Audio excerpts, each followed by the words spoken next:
Good afternoon, everyone, and welcome to today's SLSO Stories live event. These are virtual events that let us go deeply into a very particular topic with musicians and experts. I'm Tim Munro, creative partner with the SLSO, and today we're getting a look inside at composers and their craft. And we have a brilliant panel. We have composers Aiyana Braun, Christian Quiñones, and Nicky Sohn. These three composers were part of a recent workshop with the SLSO and composer-conductor John Adams. The fourth participant, Peter Shin, a wonderful emerging composer, is not able to join us today because of an illness. But first, a housekeeping thing. Please do ask questions using the chat function at the bottom of the screen. Any and all questions about what it might be like to learn composition, what are some works that were influential, anything and all things, comments, questions, all welcome. And we'll get to as many as we can during the hour. It's usually a fun and quite lively conversation in the chat. Special thanks to the SLSO's 2021-2022 SLSO Stories Live sponsor, Washington University Physicians. And I'm delighted now to welcome our guests, Aiyana, Christian, and Nicky. Welcome to all of you from the four corners of the United States. So I wanted to start off kind of at the very beginning, and that's when you first thought that composition was a thing that you could do, like that you could write down dots on paper and people could play them, and whether there was like a personal experience that kind of comes along with that. Why don't we start with you, Nicky? Okay, so I started playing piano really, really early. I started playing piano when I was 20 months old, which is crazy.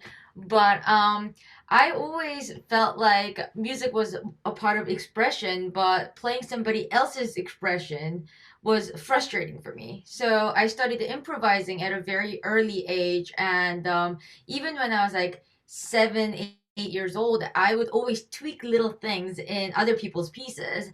And then around when I was 14, I transitioned out of being a pianist and being a little more serious about composing. And yeah, it's a really fun process of learning. And also, this is like a totally like a different way of communicating with people. So yeah. Well, and it feels like that transitional period from sort of improvising and kind of like making these extra kind of additions or making pieces better in your mind to then writing down your own music is its own huge journey.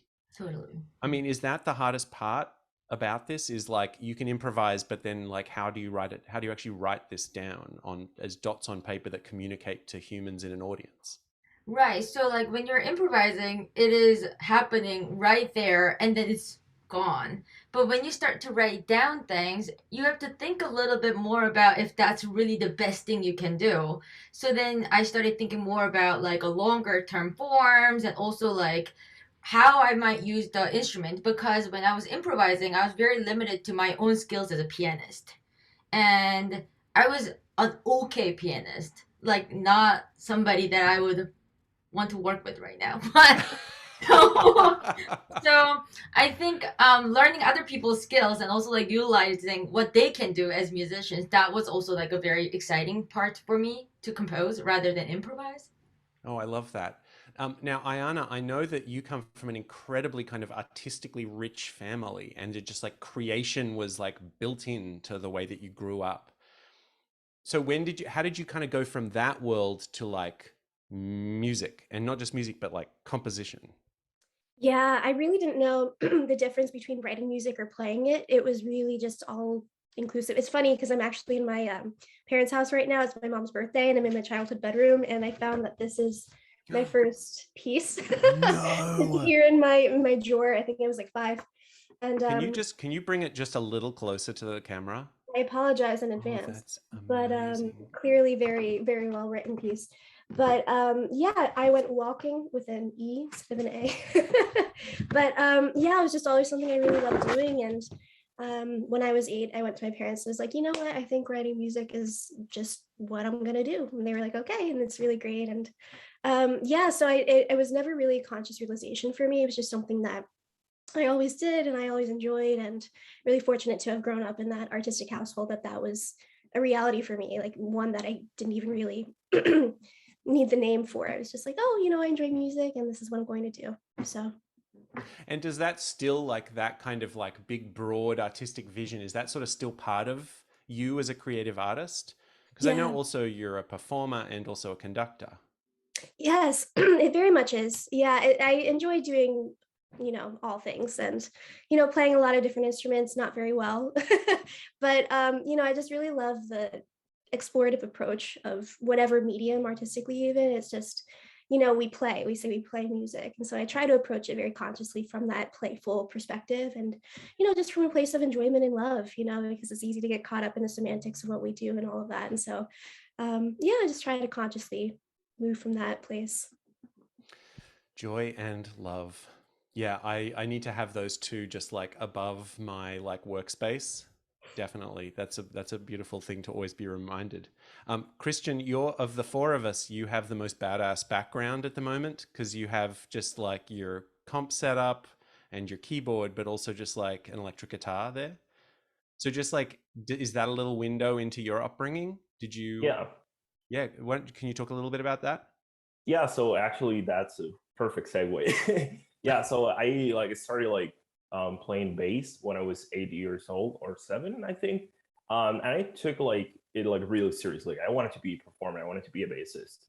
And actually I just started like writing music because where I was located, I didn't have a lot of access to music theory classes. And so I was kind of like teaching myself theory, whatever. So I started writing music to kind of as a way to understand music theory, never thinking like I'm actually going to do this or whatever. And I was like super focused on actually being a performer. So I was playing a lot of like jazz. I was also playing actually in a lot of like cool, like more out there kind of like experimental music project or whatever. And it wasn't until actually I was really interested in making a musical project myself, and I just couldn't find like a lot of people that were as like into it as much as I was and like as passionate as I was. And then I kind of came back to writing music on my own because that was like, okay, so if I don't can find like other people that are want to invest like the time that I want to invest in this, like I just figured like I would do it myself. So that's why I actually started writing music, because it just felt like something that I could actually like spend all this time like writing the music, and then like have like the performers like do their job, and it was like felt like the actual like perfect solution to this problem that I've been kind of like dealing with for years. So yeah, I just kind of fell into composition by accident in a weird way, and it took me a long time to actually kind of like admit that I wanted to be a composer. So I always felt like something like, yeah, this is something in the meantime, whatever. And yeah, Why so was it many years hard? later. Why was it hard to admit? Like, Yeah, what about being a composer is, I don't know, shameful is the wrong word, but like something to be hidden away?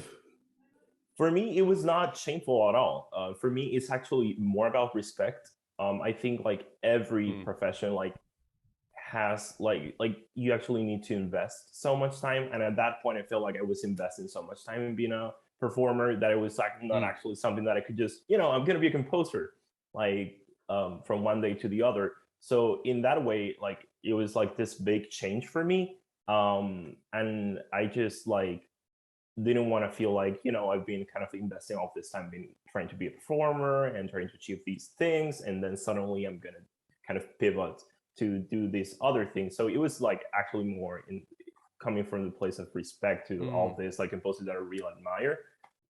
So yeah, it was a weird some weird times in high school. I love that. So there's a question in the chat that I think draws on something that all of you, Nicky mentioning improvisation, Christian talking about sort of experimentation, and Aiyana about this kind of like broader creativity. Jamie asks, when you start putting down notes on paper, do you make allowances for performers to improvise on their own? Or are you wedded to the text as written? I mean, it's just like, feels like such a complex question, but do you guys think about that? How do you Any of you can feel free to take this question. It really depends on the piece and knowing who you're working with. And I love personally to allow that into the process. I think it's really beautiful to create something which is beyond your own sensibilities or your own perceptions. And so, that's something I'm really passionate about. It's especially interesting in the world of the orchestra doing that. And there's, very different approaches. And so that's its own beast in terms of speaking about that in writing music. But so the answer is it depends, but it's really fun to do for sure. Why is it a particular beast for the orchestra world? Could you just say a little about that? Sure. Well, there's different things practically to consider. Rehearsal time is the biggest one, of course, and so it's just really considering their performers' background, performers being comfortable, and how much you want to play with that type of factor within the limited amount of time that you have. It's definitely a little bit easier practically for that reason to do it within chamber situations. It's a little easier, but it can be really beautiful. And there's different ways that you can really give a broad do what you wish, and more of that's especially for like a cadenza, of course, that's the best example. But then you can also have boxes of very specific, maybe alternate between these pitches, intuitively do this and that, and that's a really wonderful and also practical way to do that with the orchestra in particular. That's great. Christian or Nicky, do you have anything to add or different? Yeah, Nicky. So I actually had experience doing something like this. So I don't usually let people improvise because I admit I'm a control freak, and that's why I'm a composer. And I feel like I have trust issues too. But I had this big band piece that I got done last year, and I wanted to experiment and tried putting in like this 20-second improvisation section. And the thing about classical music and classical musicians is that we're very trained to play what's on the paper. So sometimes we're not very comfortable with the improvisation part of it. So some people in the band, they were excellent and they were amazing and did something that I could never come up with because I don't play all those instruments. But then one of the trumpet players started playing an orchestral excerpt in that like improvisation section. Like I think he was playing pictures.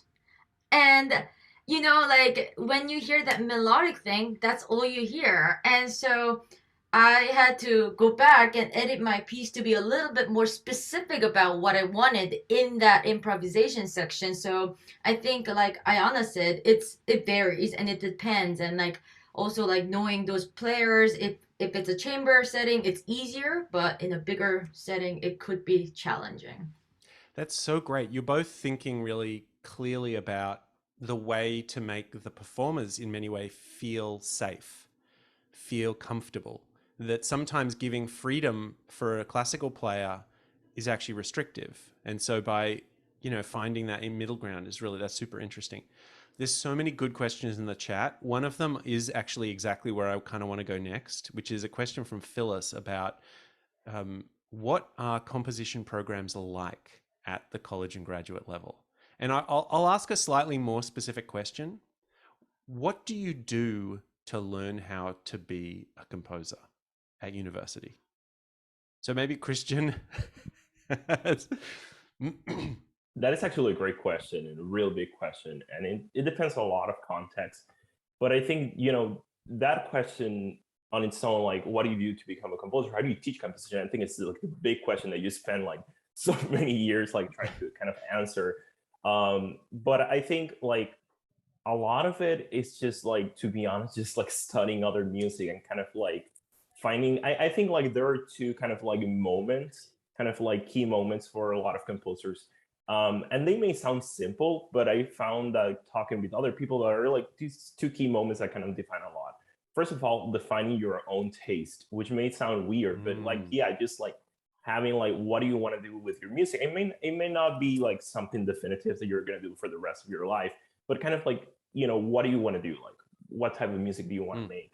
And of course, that comes from listening to a lot of music and actually trying to write music and coming to this conclusion sometimes, okay, I don't like writing this. Sometimes you think that you like writing something and you go through the experience and you don't like it. So just in that part of like deciding what you like and you don't like, there's like probably like 3 years of experimentation of trying to see what works and what doesn't work, and what probably will work in the future. You never know. And I think like the other thing is actually finding a workflow that fits like the way that you want to compose, which is also like I think a question that I saw in the chat. For example, at least for me, I had a lot of trouble composing for the first maybe 2 years. And it wasn't until I actually was like, you know what, I'm gonna stop composing like the way I'm doing it. I was doing a lot of like either handwritten or completely in the computer. And I found out actually that if I try to keep it fun, like play actual instruments, record myself, and do all of this stuff in the beginning of the process, and then after I have something that I really like, then I would go to the notation software and to like the paper. I think that was the other moment that I actually like a lot of things click, because when you are in a composition program, you know, you have all the basics in terms of like they teach you how to orchestrate, they teach you like they give you feedback on stuff you're writing. But like if you don't have like those elements there about what type of music you want to make, what do you actually enjoy, like being honest about it, and also like how you are like doing that, because you know you spend a lot of hours doing this, so you have to find something that is fun for you. So I think that would be like the things, like the biggest question that it takes a long time to answer, and hopefully, you know, if you find something that works with you, you know, everything is going to be way easier. That's super interesting. You've I see a lot of nodding from Nicky and Aiyana. Do you guys have anything to add? Particularly, actually, I wonder, like, when it's one-on-one, you and a composition teacher in a room, what are you talking about? What are you showing them? What sort of feedback are you getting in that kind of space? I feel that you go ahead. Okay, Aiyana. So I'm sorry. This is where I can help freedom by being clear. Yeah. Well, in my experience, it's really, really depends on who you're in the room with. A lot of people like to speak more about the notes, and a lot of people like to speak more about intentions. For myself, and in lessons that I've had that have been particularly helpful recently, it's really helpful to speak about why did you make these decisions, so you can talk about the practicalities of the decisions that you made, and then you're also able to speak to, okay, but why were you approaching it like you were, and what implications does this have, micro and macro levels of the piece itself, and even just thinking long term in your style and your approach to writing.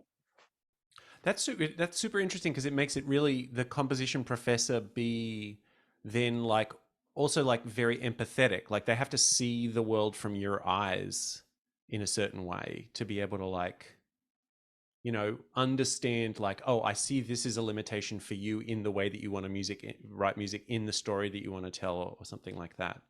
Absolutely. Did you have anything to add to that? Yes. Yeah, and it's also really interesting even thinking about different forces, texture versus harmony, how they assist each other, how they combat each other. Obviously, foreground, background, especially with orchestra, is the thing that we think about most. But you know, if you think about it more as a loose spectrum and how you can approach that, and even practicalities of if you have X amount of time in a rehearsal room, how to make a piece that's a little more wishy-washy or mushy in that way come across effectively. And so it's really interesting to think about it from these different perspectives and how it really frames why you write what you write, but your approach for one particular piece, but also moving forward in writing. God, you guys are also unbelievably thoughtful. It's so wonderful. So I want to switch to talking about specifically like writing for orchestra.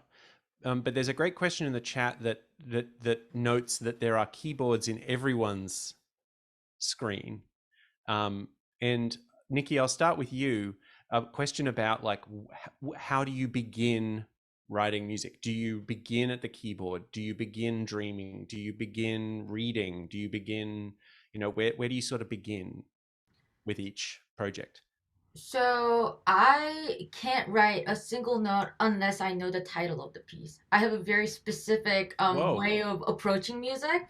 So I feel like music, especially when I'm just facing a blank piece of empty score, you know, you can do anything, which means that I can't do anything because I can't make that sort of like decision, you know? So I need to know what I'm writing about, and I need to have extra musical ideas and like images and things that I can think about and dream about to sort of like know what sound world I would like to create. And then I would go right here and then try things out, harmonies or like lines or just like textures and whatnot, and then write some stuff down and see where that could take me. What about you, Christian? Yeah, for me, as I was mentioning earlier, it's a lot of like playing, like a lot of actually playing instruments. But even before that, I think like I have this note list on my phone with all these ideas. So it's just like random thoughts that I have during the day, like, oh, this could actually be an interesting piece. And I don't have to have a title. Actually, most of the time I decide my title like 2 or 3 days of actually handing in the piece. I'm the worst at that. But I need to have a concept and structure. Those are the things for me. Like, and again, talking about this idea of like getting to know yourself as a composer. Those are two things that I actually finding out really early that I need to have in order to actually write music. So once I have like a kind of like this crude structure that it can change, but it's just like this idea, this kind of north and a concept of how these, like musical ideas are going to interact to each other. I just like start like writing like this super like bare bone like ideas. I started a lot of like voice memos, like me singing, me playing instruments, and then what I write on paper. Actually, I use a lot of paper, but it's like something like super simple. Like it's usually just like notes with no rhythm at all. It's just like ideas, just like how the melody moves. Again, no rhythm, not thinking too much about like the actual details of it.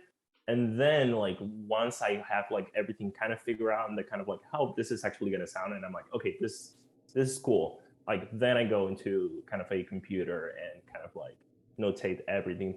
But for me, it's really important to keep it as fun as possible. Oh, I love that. And, actually talking about writing on paper, because actually I do see physical paper behind you, does bring to mind the question that in 2022, do you use much paper? And maybe Aiyana, we can get your thoughts on this, your particular journey, and you can answer the question that I asked, but also like, do you write on paper at all? Yeah, I definitely do. I wrote because I've been like writing seriously for when I was a kid. And so for a couple of years, I really never touched the computer even. And so it's something that consciously as an adult, I try to stay to my roots because I find that, the interface helps you think in specific ways, which I dislike. I think that having the freedom of putting your pencil and paper wherever you want, it's just a lot more flexible in that way. And it's interesting because I relate to Christian's process very much. The last thing I do is name a piece. But I actually really can't have a concept on the outset before writing. I like to live with the material sketch and sort of, if the time allows with a deadline, just really play with it for a while before it really shapes what it is itself and kind of work with it in that way. And so, yeah, it is interesting, but I find that working specifically, like not with an instrument in particular and just kind of dreaming with the paper is very helpful for me. Oh, I love that. You guys are three perfect. You couldn't have even planned a better sort of contrasted ways of working, which is my experience working with composers, is how varied that process is. Like top down, bottom up, in the middle, playing around, tactile, less tactile, on the keys. I mean, just I think that's a really beautiful kind of summary of different things. Okay, so I do want to switch to specifically like orchestra. And it's just like, as we talk about instruments and things like that, like, do you think of the orchestra as like an instrument? And like, is that instrument fun to play? So maybe Nicky, with you, like maybe you can talk about even the first thing you ever wrote for orchestra, and just like, is it thrilling? Is it terrifying? What is that? It's definitely both. It's the most thrilling thing, and it's the most terrifying thing that I think a composer can do. Also, because I'm not an orchestral instrument player, everything that I do is sort of like an estimate, you know? And there's always so many surprises when I first hear the downbeat. The first thing that I ever wrote for orchestra was during my master's. and I wrote this big 10-minute orchestra piece, which I think one thing that every composer has to go through writing for the orchestra is to make mistakes and learn from them and see what works and what doesn't. In that piece, there was one passage that I wrote for snare drum. And in my head, it totally worked, but I had never heard anything louder than that in my life. It was so loud. You couldn't hear anything but the snare drum. At least, like in my ears, it felt that way. And so that was terrifying. And then also, a few years ago, I worked with the National Orchestra of Korea, which was all Korean instruments but orchestra. And I was working on this piece in LA, so I didn't really have a chance to look at these instruments or hear these instruments live. All I did was, all I could do was to learn these instruments through YouTube and recordings. And when I got to Korea and heard my piece, it was completely different than what I had imagined, because in my head I was making connections with the instruments that I knew, the Western instruments. So I was making estimates like, oh, that instrument looks and sounds like an oboe on YouTube, but it totally wasn't. It was intended for outdoor concerts, so it was very loud. Some things were like not tuned the same. So I think it's a lot of like trial and error, and you learn from that. And yeah, but it's very fun. I love that. I just want to write. I want to write an entire book about failure. I think it's just like something that we just think about a lot, but don't talk about that much in the classical music world, where there's just like unimpeachable gods and us, the rest of us. Christian, I feel like in the music of yours that I know, you're bringing a lot of sounds that aren't in the orchestra into the orchestra. So do you feel like there's a kind of nice tension with that, with orchestral writing? Do you feel like naturally at home in that world? What's your orchestral experience been like? Yeah, so I think you're definitely right. A lot of the music that I make, kind of like, although it can exist in the orchestra music world, it kind of like stays on the fringe a little bit. And as Nicky, like I also had a lot of trials and error. Like my first orchestra piece, although it worked in many ways, also like it didn't work in many other ways. So it's just like, you take like what you learn from each piece and kind of like try to iterate upon that. And I think like one of the biggest thing, like also like talking about like those things that I'm bringing from the outside, that are not as traditionally like implemented in orchestra music. I think one of the biggest advices that someone gave me is just like, if you're writing for orchestra, it's like painting a mural. It's not like, as a composer, you're often like doing a lot of chamber music, so you're often thinking about like this small detail and blah blah.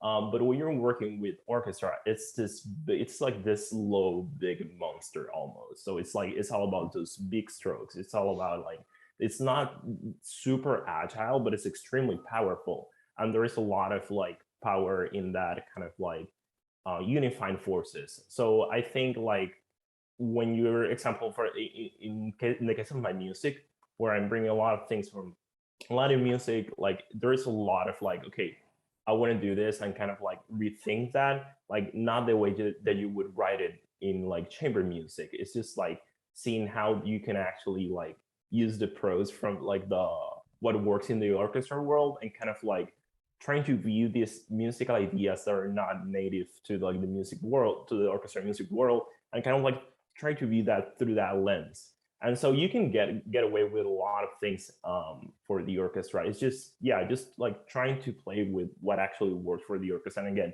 thinking about big gestures. And yeah, sometimes it feels like, there's a lot of translation in the music that I want to make and orchestra, and that feels a little bit weird. But when you actually sit down there and just hear an orchestra, it's worth it.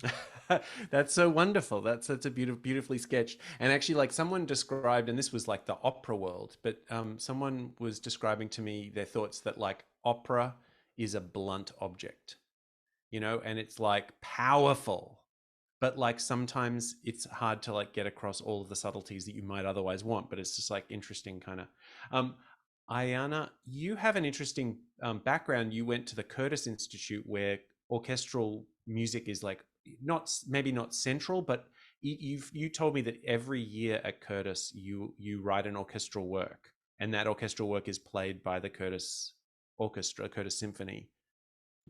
Yeah, Like, it's really what kind of like training was that, and like how does that change your relationship to the orchestra? sure. I mean, it's really a luxury, and it's not even a reading. We have a week of rehearsals, which is really special, and Whoa, that's amazing. it really is. And you also are friends with the musicians in the orchestra. So you're able to really write for them and to work with them and to workshop things in a way that you really don't get normally with an orchestra. It's also interesting specifically there because it's a very small, it's not a performance hall where they play, it's like a rehearsal space. And so it's basically, it's like an orchestra closet. And so it's really interesting, and it's great too because it's in your face in the best of ways, And so it's actually interesting listening to Christian speak about broad strokes with the orchestra, and the piece that St. Louis just did was originally played at Curtis, and then of course having it be in the big St. Louis hall was so different and such a huge opportunity for me to really hear how things ring in that space because orchestrationally orchestra is such a specific machine. And what I really love about certain types of music, specifically Icelandic music, is being able to really bring out subtleties and nuances in that type of way. And so it's interesting just how much, and we were even speaking with Mr. Adams when we were working with him and hearing his piano concerto, how different it sounded in the hall versus the recording even and all of that. And so it's really interesting. You need to reorchestrate for every hall, but yeah, it's really beautiful to be able to play around and to be able to work with people on a collaborative level, even if it is for orchestra. It's really special. You've given me just the most perfect transition into talking about that week with the SLSO, or I should say more like 4 days. It was a pretty action-packed 4 days, it sounds like. Aiyana, since I was just chatting with you, could you just talk a little bit about the sort of projects that were part of that week? Maybe just like the different elements.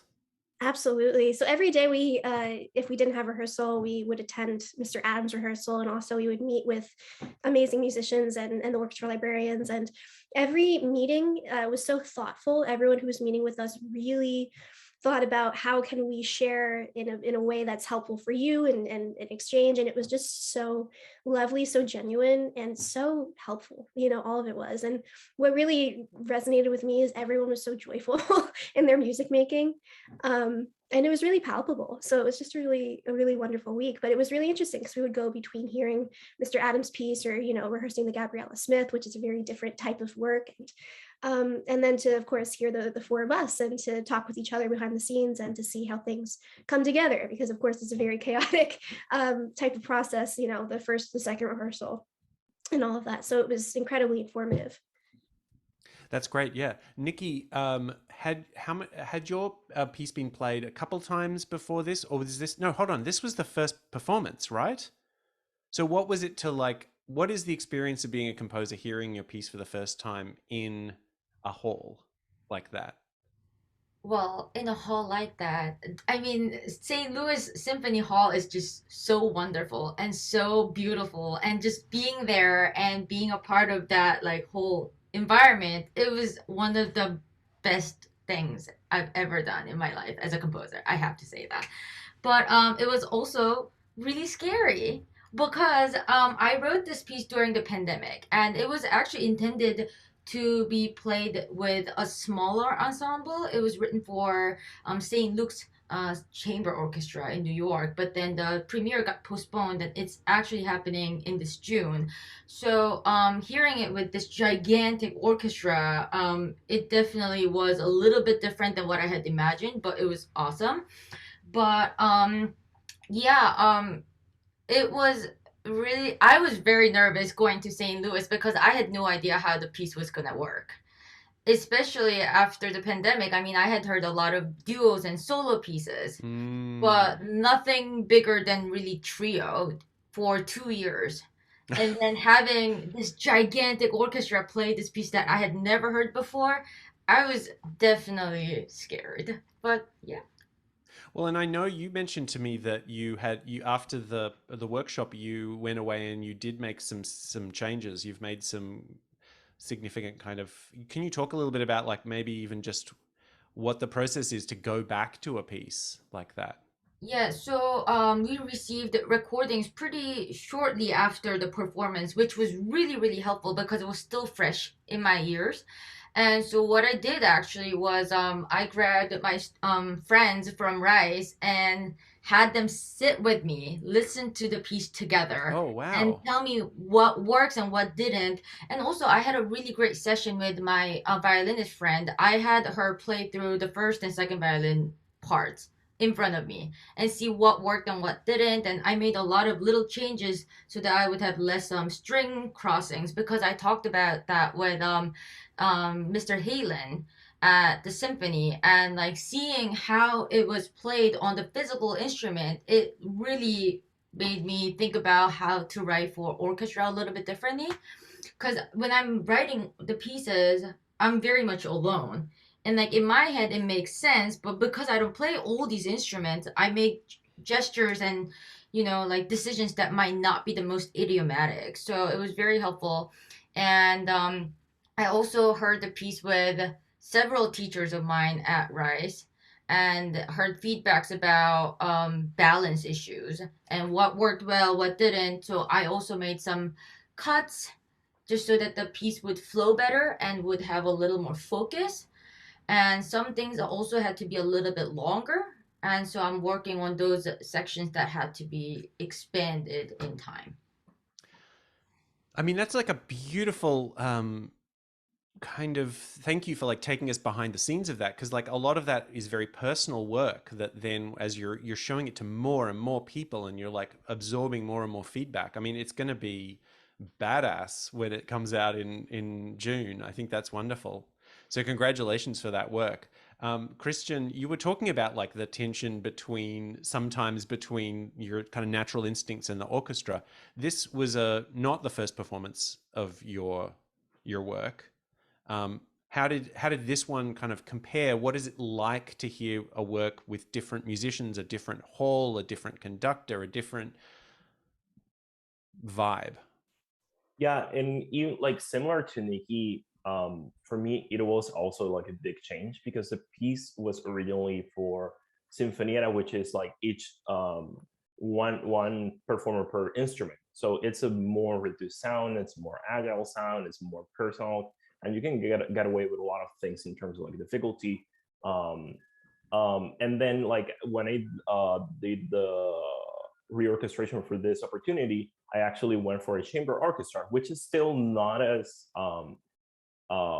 you still have some of the perks of like smaller instrumentation, but you still have the orchestra kind of sound. So in that sense, like I had to kind of like refocus a lot of the things and the material of the piece, kind of like thinking about like, okay, so I wrote this piece thinking about this instrumentation, and the real instrumentation was also amplified because I used drum set and a really prominent drum set part. So there are a lot of when you're a composer, you are often like faced with a lot of these challenges. Like you have to often rethink your music and kind of like fine tune like how this is going to work in this context. And I think like even though I've heard the piece before, like hearing it in a chamber orchestra setting was so different and it's so amazing in so many ways.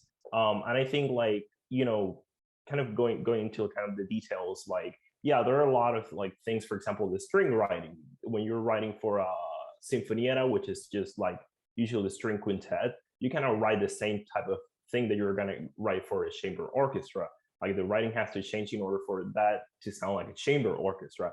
The same with like the wind players, the percussion, how you're balanced out like this piece that should be amplified, and now it's all about the acoustic balance. So that was a big challenge for me, and certainly something that there was like I learned a lot from that process, and I think that's the most important thing about it.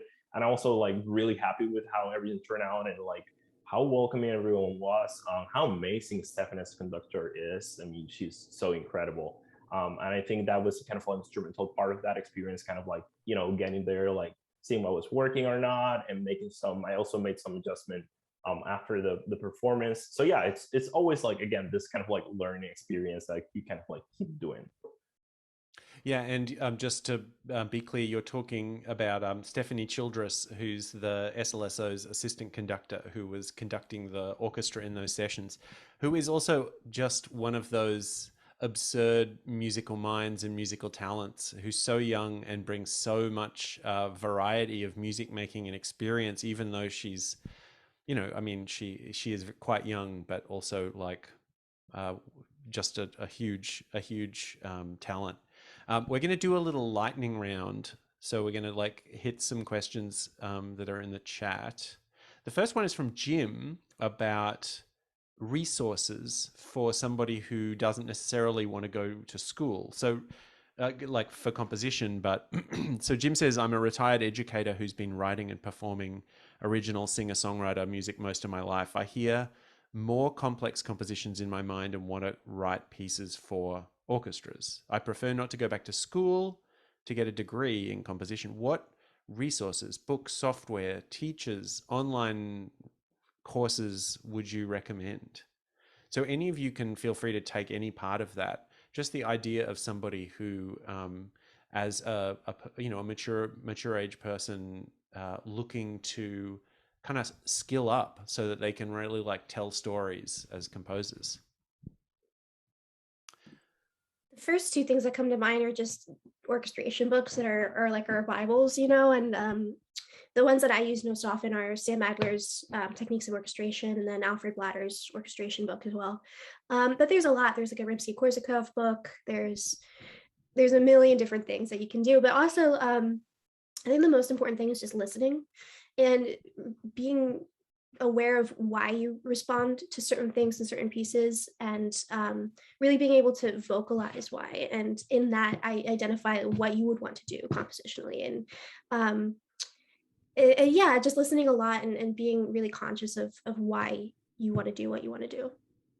Aiyana, would you mind typing into the chat the titles or even just the authors of some of those books you mentioned? And also, like you touch on a point that Christian was making earlier about getting to know what you love and using that as a resource.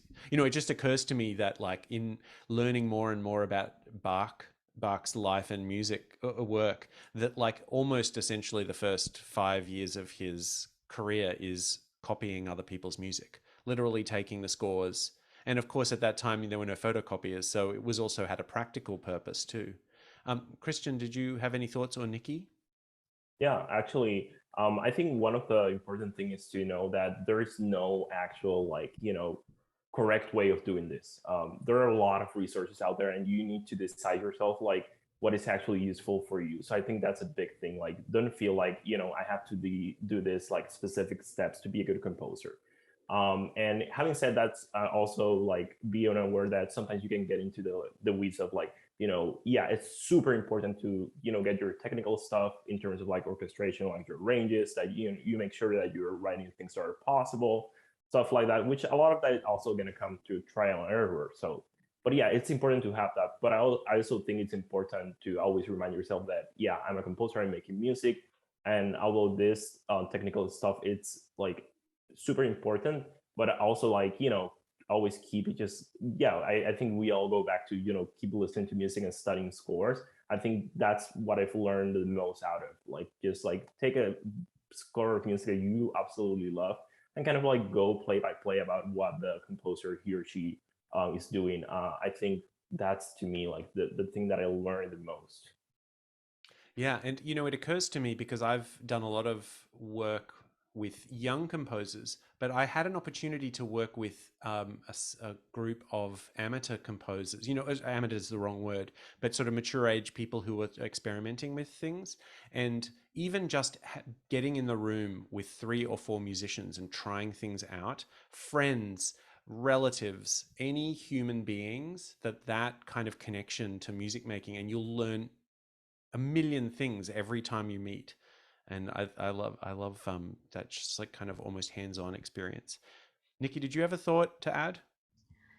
So lately I've actually been looking at a lot of orchestral excerpts because those are the moments that are really difficult but also really special in orchestral repertoire. And I also hear my friends practice them all the time, so I talk about why that's hard or why that's special. And so like doing a lot of score studies and also like looking at soloistic passages, I think that really helps to understand the extremes of the orchestra.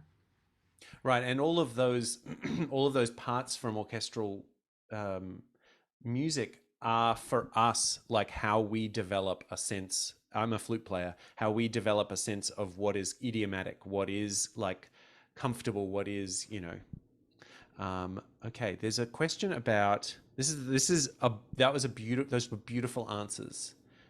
We may have to rename the lightning round um, the um, the comfortable walking the dog round. Um, there's a question about Jamie asks, and this is like kind of interesting, I think, for just like what kind of practice do you guys do? Have you ever been assigned as part of your training to write a theme and variations? Just like, is that a thing that composers get asked to do? I see a I've laugh done and it. a shaking of head. Christian? Yeah, so it depends on what you study, and like it basically like those type of ideas, like learning by kind of model composition, like imitating other, it's often like seen as a little bit more kind of old school way of teaching composition, but it's still done in a lot of places. And for example, one of my second year during my undergrad projects or assignments was actually to study some of Beethoven's and Britt's variations and do one of my own on a theme that I chose. And although then again, like it goes back to what I was saying. There are a lot of like ways of learning and no right way. It depends a lot of what you want to get out of that exercise, and there's a lot that I learned from that. For example, just the idea of like how many like different ways you can present an idea and just be different. So that helps you to kind of like develop this sense of like using a small amount of material but kind of maximizing what it can do. But then again, like there are so many incredible composers out there that have never done that. And so I think it's just like, yeah, if you want to get better at something, you think this is the right way that this exercise would help you, I think then that's the right way for you. I think that's important. So it helped me, but it's not necessary.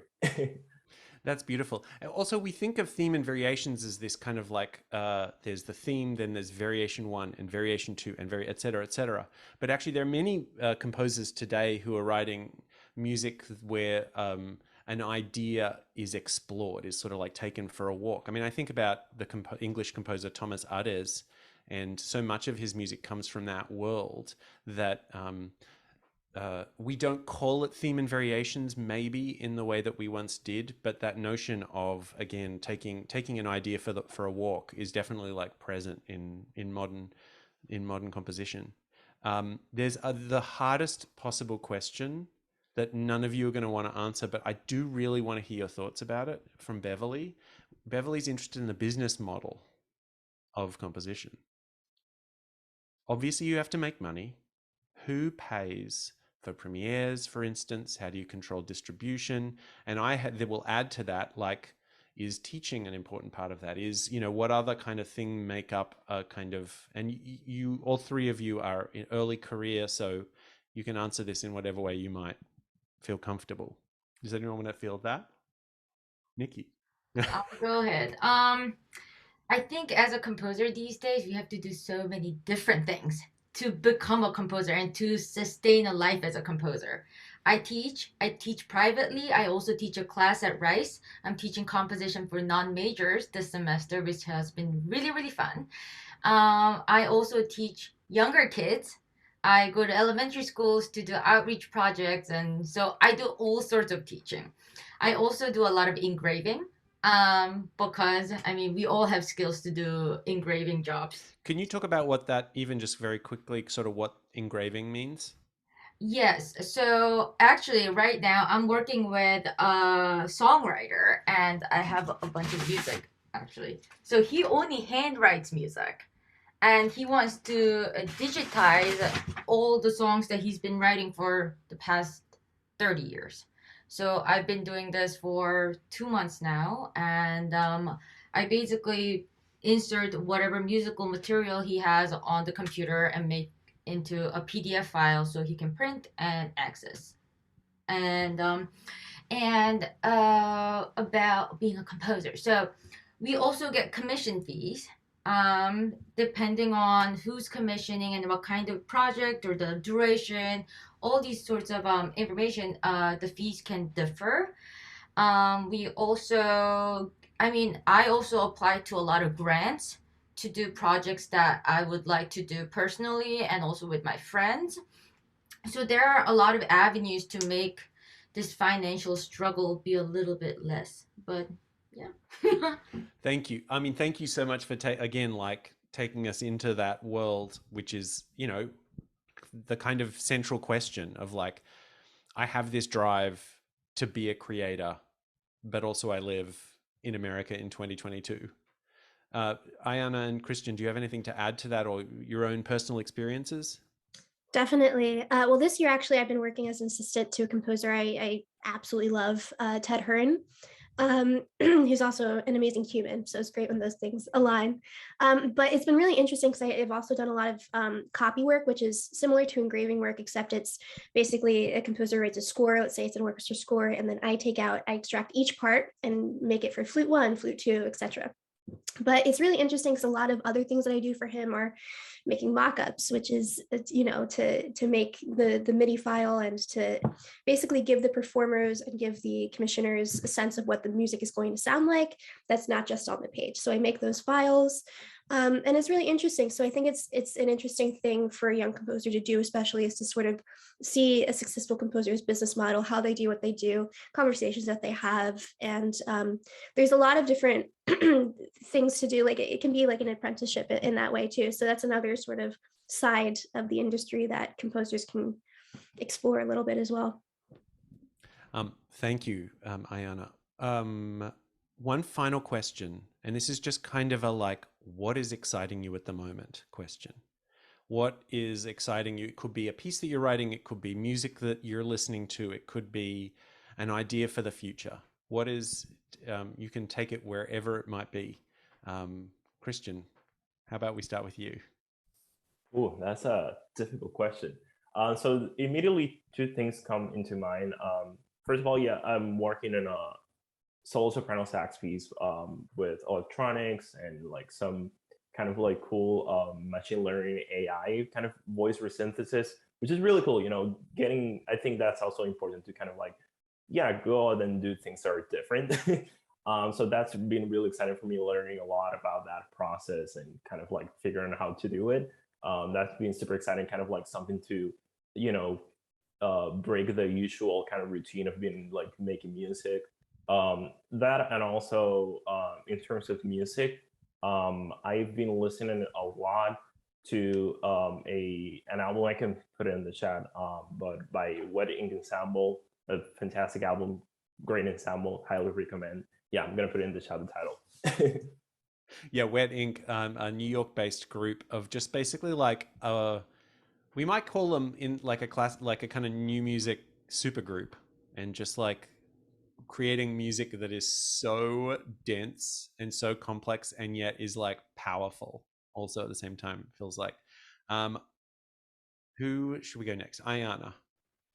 I actually just came back from New York. I heard the BSO play Insuk Chin's new violin concerto, which was such an experience. It was phenomenal. So I'm very excited about that right now. But I don't know. I really like to listen to this group called Bedroom Community, and it's really, yeah, it's just really subtle, intimate, vulnerable type of soundscapes that I really love. But there's so much great stuff out there. You earlier also touched on Icelandic music. It seems like there is some part of that world that, what is it about that part of the world that is like creating this kind of ethereal, atmospheric, emotional music? Yeah, it's really interesting. I mean, I've never had the good fortune to go to Iceland, but it seems like it's very representative of the landscape. It's cold yet warm and vulnerable. And I really like music that expresses something that's, you know, just really true and authentic. And for me, that type of music really exemplifies this. And yeah, I just am really attracted to it. I think it's really, really moving. Nicky, how about you? So I've been working on this piece with the Kinetic Ensemble, which is a string orchestra based in Houston, and also I've been collaborating with the Women's Home. Women's Home is an addiction rehabilitation and sober living facility for women in Houston. So I've been meeting with some of the clients and graduates from that program and like hearing their stories. So the piece is going to be about their stories. So I've been very excited about that. I also just turned 30 4 days ago, so I'm excited Happy for my birthday. 30s. And last thing, this is also the last semester of my music school. 13 years of it. And I have a month left. So I'm very excited. Well, I congratulations, happy birthday, and congratulations, and Thank you. again, thank you to all three of you for spending time with us this afternoon. I want to thank Nicky, Christian, and Aiyana for spending time, and I also want to thank the Stewart Family Foundation and Washington University Physicians for their support. And keep an eye out for our next Stories Live event in April. Check your inbox in the next week or so for more information. And thank you again for joining in with questions and comments. It was a lovely chat. And now we're going to do the Zoom thing and wave bye. Bye, guys.